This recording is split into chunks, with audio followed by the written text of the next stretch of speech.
Hello guys, this is rhythm Aquatech.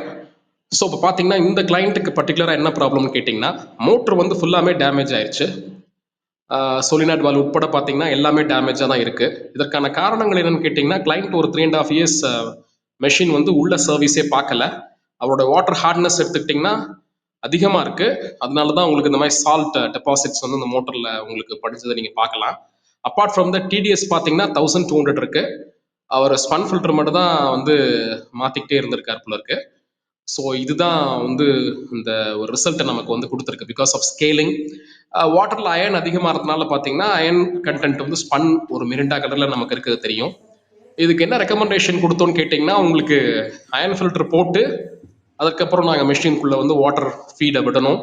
Apart from that எல்லா விதமான filters motor எல்லாமே நம்ம மாற்றி கொடுத்தோம். ஹெவி டியூட்டி மோட்டர் கொடுத்துட்டு கிளைண்ட்டுக்கு என்ன ரெக்கமெண்ட் பண்ணோம்னா, எவ்ரி 3 months நீங்கள் ஃபில்டர் மாற்றணும் வெளியில்.